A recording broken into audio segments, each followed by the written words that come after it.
Saludos hermanos y hermanas en Cristo y María. Bienvenidos a este su programa Avanzando contra viento y marea, y avanzando juntos también, porque estamos avanzando todos los días, cada día nosotros mismos, ayudándonos como nos pide el Señor, ¿verdad? Que estemos velando por los demás. Este que les habla es Héctor Reyes, y hoy me acompaña como siempre el reverendo diácono Manuel Cruz Correa de la parroquia San Felipe Apóstol en Carolina. ¿Cómo usted se encuentra, reverendo diácono? Buenas tardes, Héctor. Dios te bendiga, y a todos los hermanos que nos ven, nos escuchan por estos medios. Una vez más, aquí estamos con ese tema que apasiona tanto a los católicos y a los no católicos, el tema de María. Sí, les recordamos a los que nos están viendo y escuchando que estamos en una serie de programas relacionados al tema de María. La semana pasada teníamos el tema de María, Madre de Todos. Y hoy tenemos uno sumamente interesante en que vamos a estar hablando de los dogmas marianos. ¿Pero de qué es eso? Pues con calma, que vamos a estar trabajando durante el programa de hoy. Y entonces vamos a estar, como hacemos en todos los programas, utilizando una lectura que nos ayuda un poco a no perder de perspectiva de qué vamos a hablar. Vamos a estar hablando hoy sobre una cita que nos dejó o nos ha dejado para la historia el Papa Emérito Benedicto XVI, que dice de la siguiente manera, y cito: el hecho de que María está totalmente en Dios es la razón por la que está también cerca de los hombres. Por eso puede ser la madre de todo consuelo y de toda ayuda, una madre a la que todos, en cualquier necesidad, pueden osar dirigirse en su debilidad y en su pecado, porque ella lo comprende todo y es para todos la fuerza abierta de la bondad creativa. Esto nos lo dice Benedicto el día 8 de diciembre del 2005. Reverendo diácono, ¿qué podemos nosotros analizar o reflexionar sobre esta frase de Papa Emérito Benedicto XVI? Bueno, Héctor, como madre que se compadece, ella siempre está ahí pendiente a sus hijos. María es la figura anticipada y el retrato permanente del Hijo. Su corazón, mediante el ser y el sentir con Dios, se ensanchó, se puso grande. En ella la bondad de Dios se acerca y se acerca a nosotros. Así que podríamos decir que María está ante nosotros como ese signo de consuelo, signo de aliento, de esperanza. Es nuestra madre. Siempre está ahí con ese corazón dispuesto a ayudar. Usted nos ha dicho algo extremadamente importante, y es que para, ¿verdad?, acentuarlo un poco, y es el hecho de que María es reflejo mismo de Cristo. Ella es el reflejo de Cristo, porque ella, su luz no es de ella, es la de Cristo mismo que habita en ella.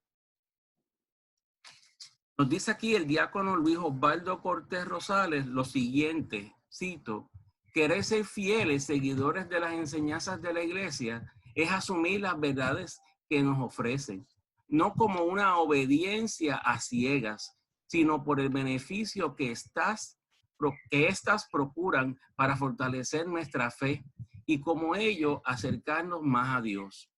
La figura de María ocupa un lugar privilegiado en este proceso, y es por ello que a la Iglesia no le bastaron los datos históricos y bíblicos, sino que deseó ir más a fondo de los misterios de María, invitándonos a acoger, a creer y, por supuesto, a aceptar los dogmas marianos o dogmas de María.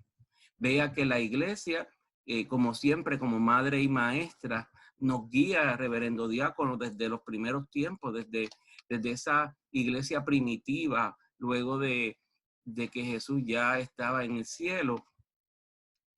Vemos cómo esa iglesia siempre nos ha educado en la fe, y que nosotros como católicos tenemos que no solamente dejarnos llevar por las escrituras, que esa es nuestra fuente principal, sino también por la tradición de la iglesia que es tan vasta y por tantos años ha servido con bien al pueblo de Dios. ¿Qué más podemos decir de esta lectura, reverendo diácono? Sí, un dogma, en este caso mariano, es como una ventana que se abre hacia el infinito, donde puede penetrar esa luz de Dios, no la luz de María, sino la luz de Dios, donde se sigue profundizando en la verdad revelada.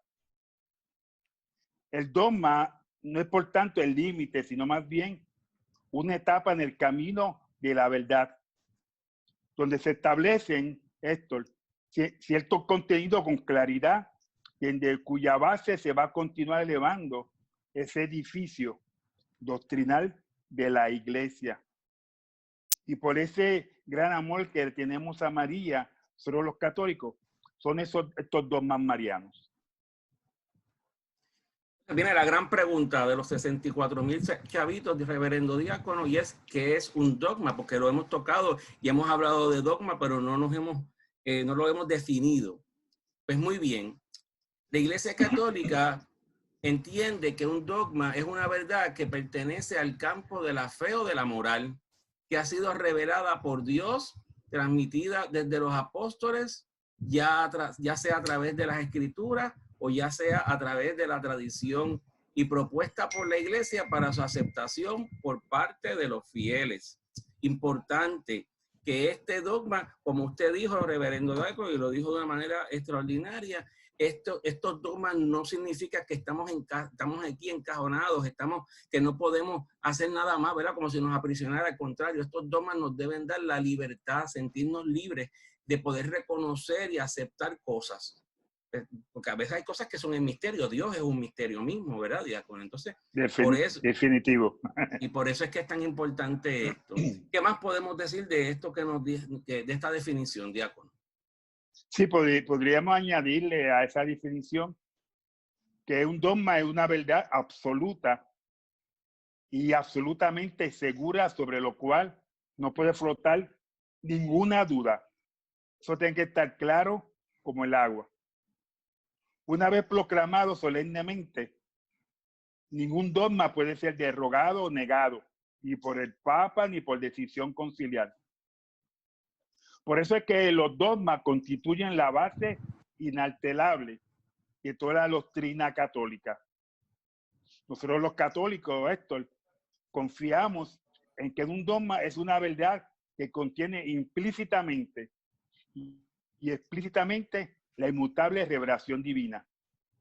Y nosotros los católicos tenemos que saber y aprender que un dogma, después que se hace un dogma, es que la iglesia se ha reunido, se ha detenido, el Espíritu Santo ha obrado para que ese dogma se haga realidad. Nos dice Luis Román de la siguiente manera. Nos dice que cuando la iglesia define un dogma, no es que dicho dogma empiece entonces a ser verdad. Son verdades que siempre han existido. Lo voy a repetir porque es bien importante esa frase. Son verdades que siempre han existido, pero su aceptación empieza a ser obligatoria al definirse. La mayoría de los dogmas fueron definidos como respuesta a movimientos heréticos dentro de la iglesia, para aclarar ideas confusas y para contrarrestar los errores de los cristianos no católicos. Tenemos que tener en cuenta, reverendo diácono, y para los que nos están viendo y escuchando, que a través de la historia de la iglesia siempre han existido personas, individuos, grupos que buscan protagonismo. Y en muchos de esos protagonismos es utilizando mentiras o contradiciendo elementos de la fe. Eso ha pasado siempre, diácono, y todavía en nuestra historia lo vemos constantemente todavía. Y vemos cómo la iglesia ha tenido que, como madre y maestra, educarnos en la fe y establecer claro y para poner una raya y decir, no, espérese. Aquí esto es lo que cree la iglesia. Si usted cree otra cosa, pues entonces no es consono con lo que la iglesia exige. ¿Qué más podemos decir sobre esto, diácono? Sí, vamos a tratar de definir la palabra herejía. Herejía es un término que viene del griego, herexis, que es elección. Aparece con el sentido de división, de facción, de división. En este sentido, adquirió ya un carácter negativo y condenatorio en los primeros tiempos de la iglesia primitiva. La herejía, por tanto, es la oposición voluntaria a la autoridad de Dios depositada en Pedro, los apóstoles y sus sucesores. Y han habido muchas herejías. Se podía mencionar el gnosticismo, que se impuso especialmente entre los siglos I y III y llegó a su máxima expresión en el siglo II. Otro se llamó docetismo, que negaron sobre todo la humanidad verdadera del Verbo encarnado. Mandeísmo, creían que el alma humana se hallaba cautiva del cuerpo, en el cuerpo universal y material, y que solo se podía salvar mediante el conocimiento revelado. Maniqueísmo, para ellos Jesús era el Hijo de Dios, pero que había venido a la tierra a salvar su propia alma. Y igual que eso, ha habido muchos más, como el monaquismo, el bionismo y otros. Y esas son las herejías que la iglesia toda su vida ha atacado y el porqué muchas veces de estos dogmas.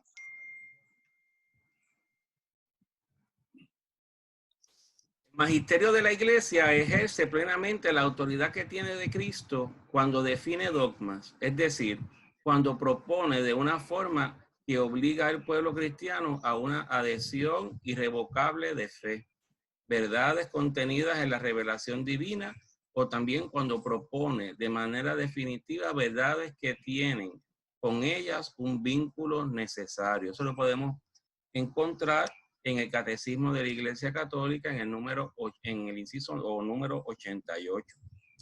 ¿Por qué hablamos del magisterio de la Iglesia? Porque el magisterio de la Iglesia, que está el Papa a la cabeza junto con los otros cardenales, son los que estudian, analizan, provocan discusiones para poder llegar a una conclusión final de qué debe ser la fe o qué se debe creer en una situación particular.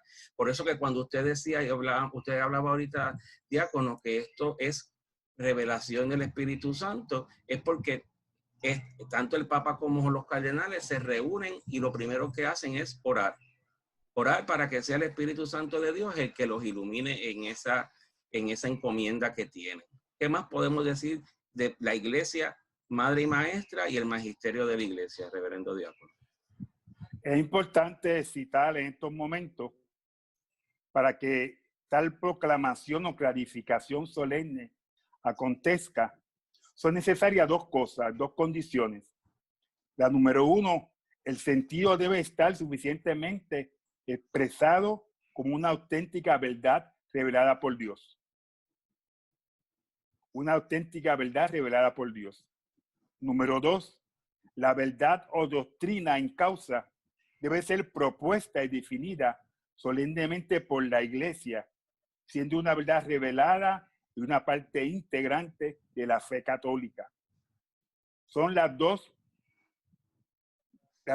aclaraciones que tenemos que saber para cuando un dogma se va a hacer.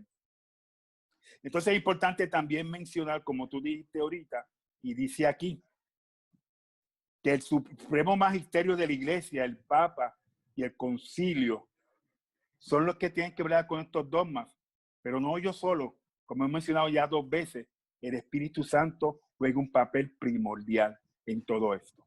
Sí. Nuestra iglesia, diácono, y esto es una de las cosas por las que yo estoy enamorado de mi iglesia, es una iglesia que siempre tiene un orden. Es un orden. Las cosas no se hacen por caprichos ni por deseos particulares, sino que tiene un orden. Nuestra iglesia es de orden. Y esto nos demuestra los dogmas. Cuando se realiza un dogma y se proclama un dogma, es porque ha habido todo un proceso de discernimiento. Ha habido todo un proceso de estudio y análisis. Ha habido espacio para que el Espíritu Santo obre. Sí, Héctor, perdón que te interrumpa, pero es importante también añadirlo, que no solamente los dogmas marianos han existido, hay por lo menos 44 dogmas diferentes, subdivididos en 8 categorías, de modo que la gente lo sepa. Están los dogmas sobre Dios, los dogmas sobre Jesucristo, los dogmas sobre la creación del mundo, dogmas sobre el ser humano, los dogmas marianos que estamos tocando hoy, dogmas sobre el Papa y la Iglesia, dogmas sobre los sacramentos y dogmas sobre las últimas cosas. Muy bien. Pues ahora nos toca hablar de cuáles son esos dogmas marianos, porque los hemos mencionado en varias ocasiones, pero vamos entonces a ir trabajando sobre ellos, a ir analizándolos. El primer dogma mariano es la maternidad divina, o como diría en otros libros, diría María, Madre de Dios. En el concilio de Éfeso, en el año 431, determinó lo siguiente, cito: desde un comienzo la Iglesia enseña que en Cristo hay una sola persona, la segunda persona de la Santísima Trinidad. María no es solo madre de la naturaleza del cuerpo, pero también de la persona quien es Dios desde toda la eternidad. Cuando María dio a luz a Jesús, dio a luz en el tiempo a quien desde toda la eternidad era Dios. Así como toda madre humana no es solamente madre del cuerpo humano, sino de la persona, así María dio a luz a una persona, Jesucristo, quien es ambos, Dios y hombre. Entonces ella es la madre de Dios. Y esto, de la manera en que yo, ¿verdad? De la forma que yo lo puedo explicar o tratar de conceptualizarlo, diácono, es que cuando mi hijo mayor, que es músico, empezó a tocar en la iglesia, lo llamaban Cristian, el hijo de Héctor, por mucho tiempo, ¿verdad? Pero cuando ya mi hijo empezó su adultez, que entró en la adultez, que ya él se empezó a definir con una personalidad propia, entonces cambiaron los muñecos, reverendo diácono, y entonces se convirtió, sí, diácono, se convirtió entonces en Héctor, el papá de Cristian. Porque ya Cristian tenía su propia personalidad, tenía su propio, ¿verdad? Su propia identidad. Pero eso no significa que yo deje de ser padre de Cristian. En todo momento lo he sido. Pues de la misma manera, María no podemos separarla y decir, pues María nada más que es madre de Jesús en términos humanos, pero no divinos, porque es que es la misma esencia. ¿O es acaso que es que estamos hablando de dos personas distintas? No, estamos hablando de la misma. Esto en la Biblia encontramos varias citas que apuntan a esta realidad mariana. Es asunto de buscar con detenimiento y pedir al Espíritu Santo que te dé ese discernimiento de poder entender lo que estás leyendo. El Evangelio de Mateo nos dice, refiriéndose a la reacción de José ante el embarazo de María, cuando el ángel del Señor se le apareció en sueños y le dijo, y cito: José, hijo de David, no temas tomar contigo a María, tu mujer, porque lo que engendra en ella es del Espíritu Santo.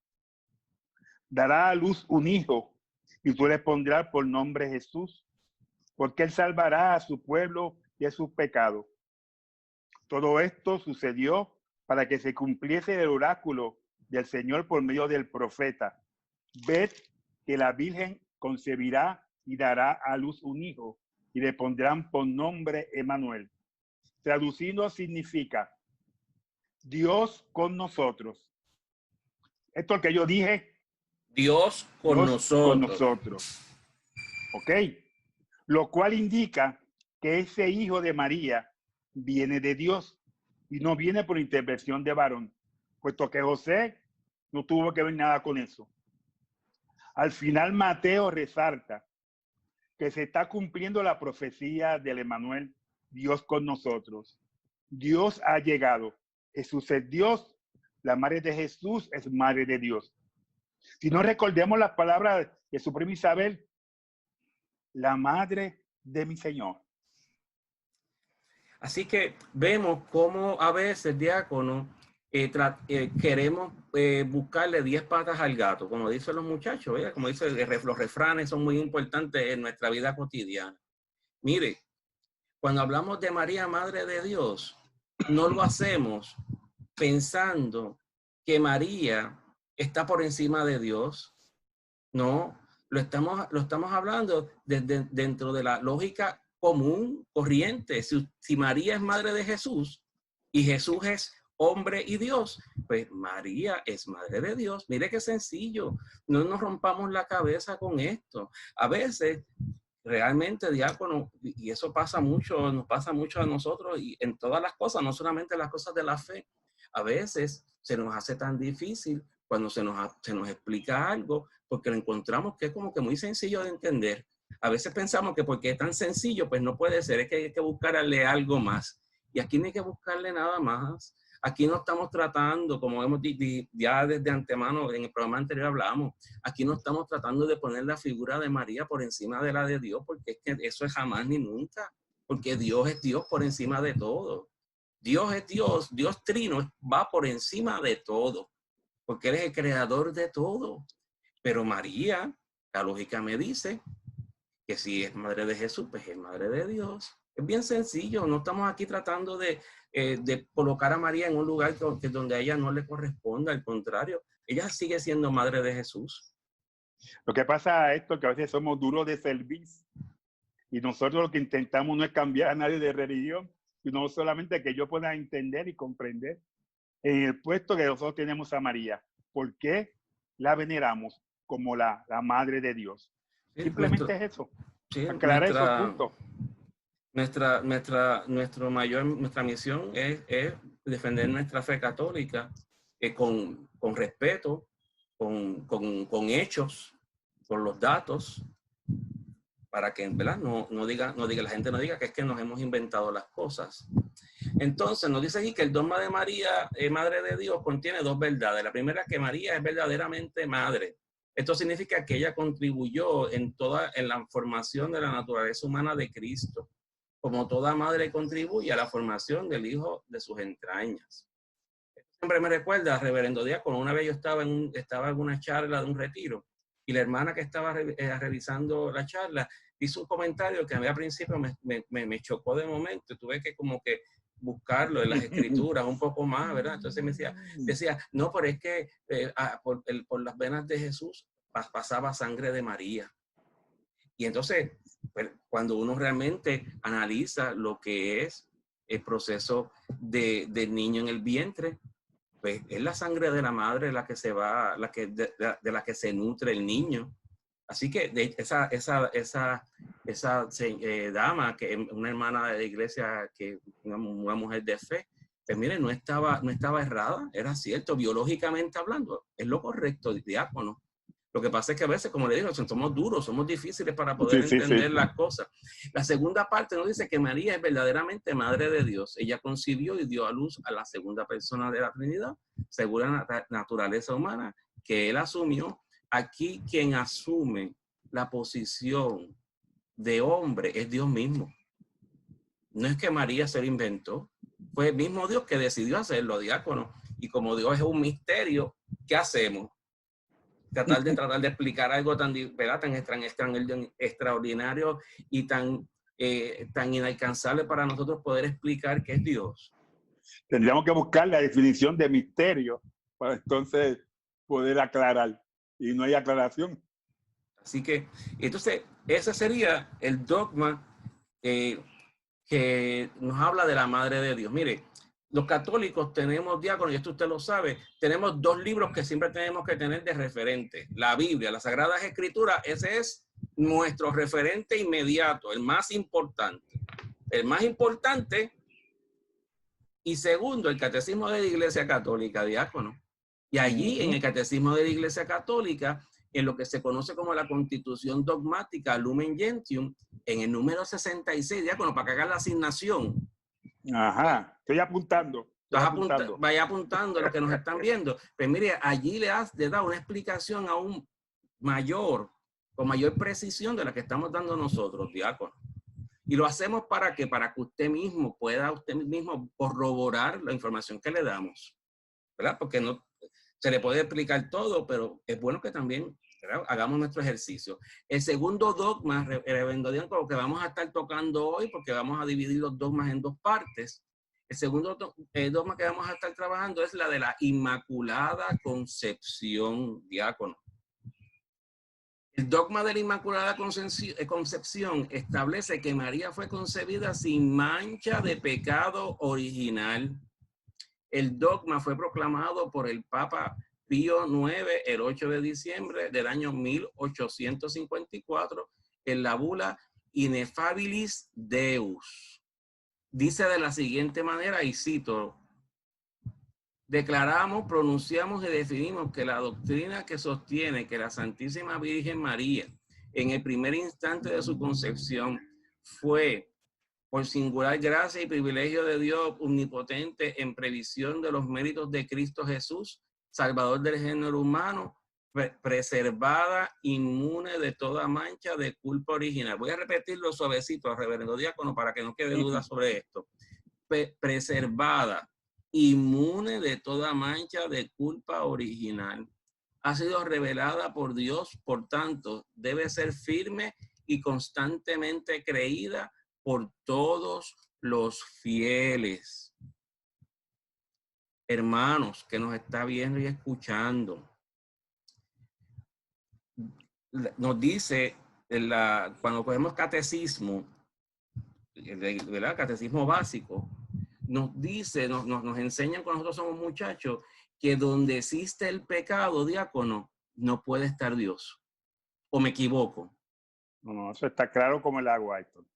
Pues por lo tanto, ¿por qué se nos hace tan difícil entender y comprender que allí en ese vientre, donde iba a estar alojado, donde iba a crecer Dios hecho hombre?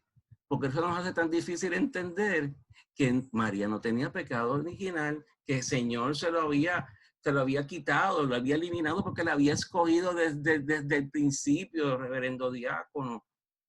El Génesis, cuando habla de esa mujer que aplastará a la serpiente, de quien está hablando es María, es de María. Entonces se nos hace tan difícil poder, entonces, cuando viene un hermano no católico a tratar de empezar a utilizar a María como pretexto para buscar controversia contra la Iglesia Católica, a veces como que no podemos contestar, reverendo diácono, y se nos hace bien difícil. ¿Qué más podemos decir sobre esto, diácono? En verdad, no podemos decir que este dogma está afirmado en la Biblia. Tenemos que ser claros en cuanto a eso. Pero, sin embargo, hay varios indicios que apuntan hacia él. Vamos a mencionarlos. Cuando el ángel llama a María, la que ha sido favorecida, esa palabra me gusta, favorecida, la que recibió la gracia, la llena de gracia por parte de Dios y sigue bendita entre todas las mujeres.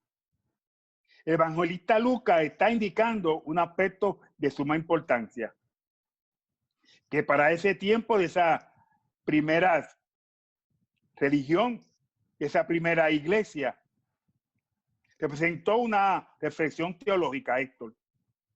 Esos primeros cristianos se detenían a reflexionar sobre eso. María recibió gracias especialísimas que le hicieron tener una posición particular entre todas las mujeres de la tierra de su tiempo. Porque como tú mencionabas, en ese tiempo, en la escritura, ya las mujeres sabían lo que iba a pasar. Ese ángel que venía, ese milagro que iba a suceder. y María también. El evangelista Juan llama a Cristo lleno de gracia. Y esa caridad que pertenece a Cristo por naturaleza es dada a María por gracia. La altamente favorecida por Dios ha sido desde antes que el ángel anunciara a María, esa llena de gracia. La Biblia no dice cuándo, pero indica que ella recibió una gracia especial, una plenitud de gracia que la preparó para ese momento de la encarnación del Verbo de Dios. Por lo tanto, fue un regalo, un don dado por Dios mismo, reverendo diácono. Bueno, yo lo veo así, Héctor. ¿Cómo lo podremos ver o descifrar? ¿Verdad? Porque ahora mismo, si como usted nos dice en las escrituras, especialmente en Lucas, nos dice que ella era la preferida de Dios, la escogida por Dios, y que era la llena de gracia, y que esa gracia no era por ella, diácono, que estamos claros en eso, que esa gracia era por quién, por Dios mismo que se la había dado. Esa gracia venía de Dios mismo. Entonces, vuelvo y caigo nuevamente en lo mismo, diácono. ¿Por qué se nos hace tan difícil, a veces hasta nosotros mismos los católicos, poder entender este dogma? Aquí no fue que nos inventamos, la iglesia se inventó un dogma. Es que cuando usted profundiza sobre las escrituras, cuando usted pide discernimiento al Espíritu Santo, cuando usted entonces empieza a leer el Viejo Testamento para entender el Nuevo y el Nuevo en el Viejo, usted podrá llegar a las conclusiones de que María, Dios la miró desde el principio del mundo, ya la miró y la cogió para ella y decidió que ella iba a ser consagrada para ella, reverendo diácono. Y entonces, como tantos otros consagrados, mire, tendríamos que tomar otro día para hablar de José y la figura de José y su consagración a Dios, para poder entonces entender la dinámica de un matrimonio de dos consagrados, diáconos, de María y de José. Que Dios también escogió a José. ¿Por qué escogió a José, reverendo diácono? Si no fue porque también vio en José un corazón dispuesto a hacer la voluntad de Dios. Y ahí esa es, a mi juicio, el punto de partida para cualquier otra discusión. El Señor vio en esos dos seres, en José y María, un corazón y un deseo de servirle a Dios por encima de todo, por encima de lo que dijera la misma sociedad, reverendo diácono. Por eso, y eso lo haremos en otro momento, pero tocar esa realidad de esos dos consagrados, diácono, es hermoso. Yo de verdad que no puedo explicarlo de una manera distinta, sino que Dios así lo quiso. Y como Dios es Dios, ¿quiénes somos nosotros para decir lo contrario? Sí, Héctor, pero hay una frase que usan mucho algunos hermanos cristianos. Sí, pero si no está en la Biblia, no lo creo. Si no está escrito ahí, yo no lo voy a creer. Pero yo te voy a dar una orejita hoy, hermano católico.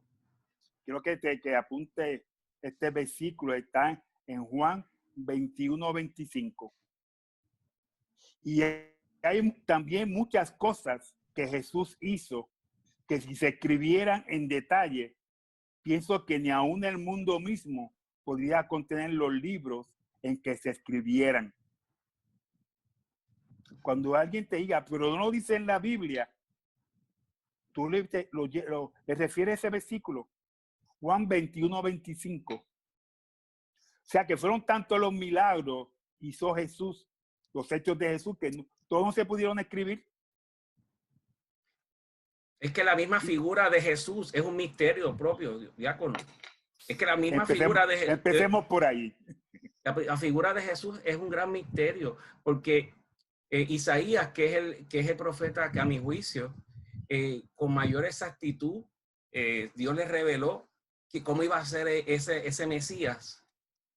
Aún Isaías se quedó muy corto, diácono, se quedó muy corto con todo lo que hizo Jesús.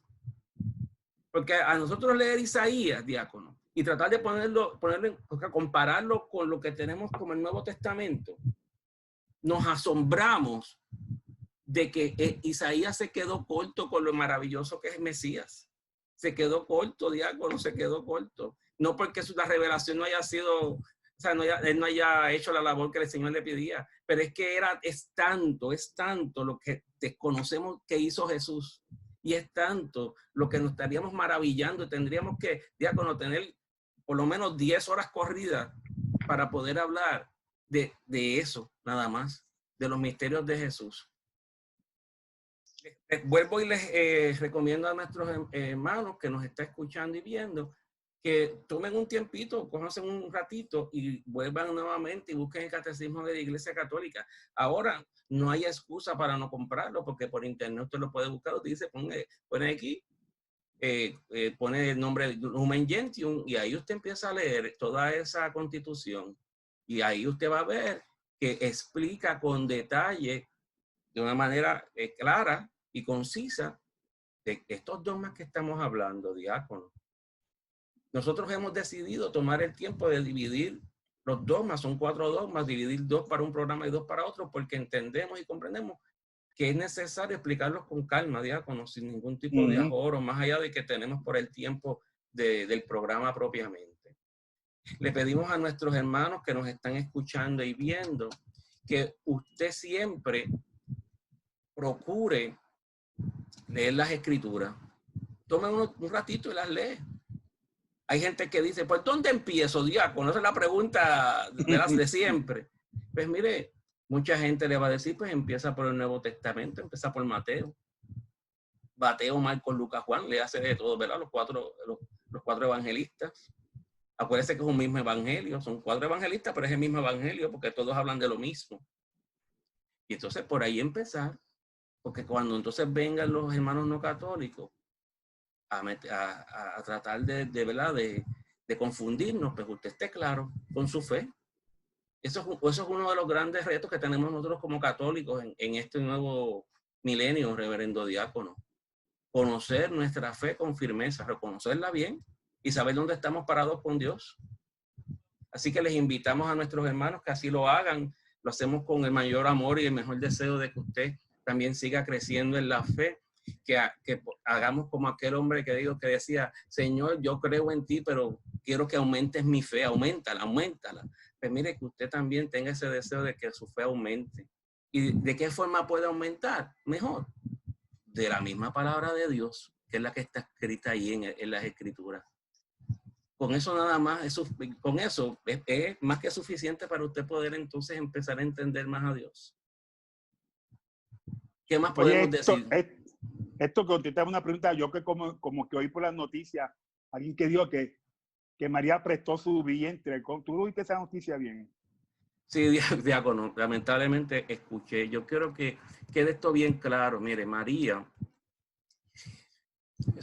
utilizaron a la figura de María para explicar lo de los vientres, ¿verdad? Cuando se presta un vientre para que puedan nacer un niño de personas, para personas que no tienen las capacidades, no pueden biológicamente hablando y anatómicamente hablando poder concebir un niño. Pero yo quiero que quede una cosa extremadamente clara. María, nuestra madre María, bajo ningún concepto, diácono, negoció con Dios. Y en este tipo de negocio, en donde una mujer presta su vientre, ¿hay una remuneración económica, diácono? ¿O me equivoco? No, María no negoció con Dios. Es más, María dice, hágase en mí según tu palabra, y aquí está la esclava de Dios para que así se haga. Y entonces, si vemos la vida de María, una mujer que tuvo que lidiar con la vergüenza de la gente murmurando de que había salido embarazada antes de matrimonio. Una mujer que se tiene que ir a ayudar a su prima Isabel, que después cuando nace Jesús, ¿dónde nace Jesús? En una cueva, reverendo diácono. Porque a veces ponen en diciembre ponen esos pesebres que parece que son casas de verano. Mire, Jesús nació en una cueva, en una triste cueva, allí con otros animales y con olor animal. Tiene que salir corriendo para Egipto, diácono. Regresar nuevamente a Nazaret. Y allí estar con Jesús y caminar con Jesús y ser la primera discípula. Ella es la primera discípula de Jesús. Y estar en la cruz. ¿Dónde negoció María el vientre? Si lo que recibió fue prueba sobre prueba. Hermano, no podemos nosotros caer en la mentira de repetir algo que es totalmente contrario a nuestra fe, diácono, y totalmente falso. Falso. Lea las escrituras a ver si dice que María negoció con Dios para que ella pudiera tener el vientre, o sea, tener a Jesús en el vientre. No, no fue así, diácono. Y todo católico debe sentirse realmente avergonzado de que se esté utilizando la figura de María para explicar algo que no tiene sentido alguno. Yo respeto lo que, ¿verdad? Cada individuo toma una decisión en su vida. Por eso Dios nos dio libre albedrío, reverendo diácono. Pero como decía Pablo, todo me es permitido, pero no todo me conviene. Así que tengamos mucho cuidado con dejarnos meter en la cabeza ideas que son totalmente erradas. María, bajo ningún concepto, prestó su vientre. Ella se donó completa, diácono, se donó completa. No ha habido una figura más grande en la historia humana que se haya donado de la manera en que se ha donado María para Dios. No la hay, diácono, no la hay. Y claro que podemos hablar de un montón de santos, diácono. San Martín de Porres se donó a la orden a la que entró. Dice que fue donado, él mismo decidió ser como esclavo de la orden. Pero aún así se queda corto ante la realidad de María, diácono. Y hay tantos otros santos que podíamos hablar. Así que no permitamos, diácono, que se utilice nuestra madre, el nombre de nuestra madre, para semejante cosa. Usted perdone que yo lo analice y lo explique de esta manera tan efusiva, pero es que yo no puedo permitir que se hable mal de mi madre, reverendo diácono. No lo puedo permitir. Esto te doy las gracias y te la pregunta a propósito, porque mira qué interesante, y como el Señor pone las cosas en el camino, que estamos hablando de herejías, y eso es una completa herejía lo que dijo esta persona, pero para eso estamos nosotros, como tuvo Padre Leo, como tuvo el obispo de Arecibo, defendiendo nuestra fe, defendiendo a la Iglesia Católica, defendiendo a María, nuestra madre. Y siempre estaremos ahí defendiéndola, porque ¿quién no defiende a su mamá? ¿Quién no defiende a la mamá que te trajo al mundo? Y más a María, que es la madre de todos. María es la madre de la fe, reverendo diácono, porque ella es la que, y su figura nos ayuda a nosotros los católicos, a los creyentes, hombres o mujeres, a ser el modelo perfecto de cómo se debe llevar una vida de fe, cómo se debe llevar una vida con Cristo y en Cristo. Entonces, pues, claro que uno se puede molestar un tanto, y no, pero muchísimo, porque lo que se está utilizando a María es para algo que en nada es verdad. Si fuera verdad, yo sería el primero que dijera, mira, es verdad, pero es que no lo es, porque es que las mismas escrituras te lo establecen bien claro, diácono. Por eso es que yo, reverendo diácono, y usted sabe que yo en esto sí bastante enérgico en mi planteamiento, de que nosotros no podemos estar repitiendo como los papagayos. Nosotros no podemos estar repitiendo como los papagayos. Nosotros tenemos que hablar con la evidencia. Por eso es que aquí siempre se le presenta de dónde hemos sacado la información, para que usted pueda corroborarla. Que no tomen nuestras palabras como ciertas, diácono, sino que vaya y las busque, para que usted entonces también pueda entenderlas y comprenderlas. Y a lo mejor el Señor le revela a usted algo que no nos ha revelado a nosotros, reverendo diácono, porque así es Dios. Así trabaja Dios, ¿verdad? En su palabra, Él nos va alimentando también. Por eso es que la misa tiene dos mesas, la mesa de la palabra de Dios y la mesa eucarística. Así que, hermanos, le pedimos a ustedes que ustedes siempre procuren defender a María con respeto, pero, ¿verdad? Que también respeten lo que nosotros creemos, que es en una mujer que se entregó plenamente al plan de Dios. Y diácono, es que no hay persona que pueda hacer lo que hizo María. No la hay. Por eso es que es la llena de gracia. Porque es que a nosotros nos hubieran temblado las piernas, reverendo diácono. Sí. Todo lo que pasó a María nos hubiera temblado las piernas. Así que le damos gracias a Dios que miró a María de esa manera y que permitió que fuera María, que fuera una mujer la que lo trajera a él, al mundo, como un ser humano. Que asumiera, que Dios asumió ese puesto, esa figura del hombre y lo hizo a través de María. Le damos gracias a Dios por eso, porque nos permite a nosotros ver su grandeza, la grandeza de Dios por encima de todo, su delicadeza, diácono. No hay un Dios más delicado que el nuestro, que más amoroso que el nuestro. Y entonces de eso es que se trata esto, de reconocer y entender de que María nos ayuda a caminar con Jesús. No es que, o sea, no tratemos de buscarle 5 patas al gato. Jesús sigue siendo, Él es, Dios es, camino, verdad y vida. Eso no hay que pelear sobre eso. Pero sabemos que María, con su amor, con su dedicación, nos lleva a Jesús. Eso no hay que buscarle tampoco más nada que aumentarle a eso. Bueno, pues hermanos, la semana que viene vamos a estar tocando los próximos 2 dogmas, que son 2 dogmas bien interesantes. Uno son los dos que a lo mejor pueden traer mayor discusión para nosotros, ¿verdad? Poder nosotros discutirlo y poder abundar un poco sobre él.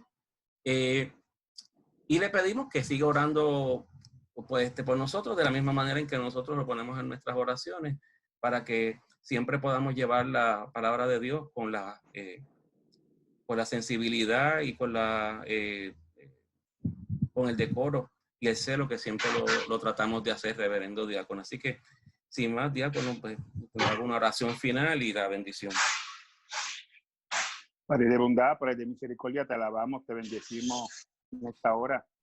Te damos las gracias por la oportunidad que nos da de tocar estos temas tan sensibles y conflictivos. Que sean luz para nuestros hermanos, que ellos puedan comprender el amor que nosotros le tenemos a María, el por qué la veneramos. Porque ella fue la que dijo, hagan lo que Él dice. Ella fue la que se entregó por el mundo entero, la que se entregó por su hijo, la que estuvo allí hasta ese último momento, el momento de la pasión. Nunca dijo que no. Así que pedimos que a través de estos programas podamos seguir conociendo ese ser especial, esa mujer escogida por Dios, porque el Señor pudo haberlo hecho de muchas formas diferentes, pero Él quiso escoger a María. Y por eso es el porqué de María. Te damos gracias en esta tarde y te pedimos, Señor, que pues nos siga dando discernimiento, siga dando luz para poder ir llevando este tipo de programa para que nuestros hermanos puedan entender y nosotros también seguir conociendo nuestra Iglesia Católica. Todo esto te lo pedimos a ti, Padre de misericordia. Tú vives y reinas por los siglos de los siglos. Amén. La bendición del Padre y del Hijo. Espíritu Santo descienda sobre nosotros, nos acompañe para siempre. Amén. Que pasen buenas tardes. Dios los bendiga. Y sigan avanzando contra viento y marea. Contra viento y marea.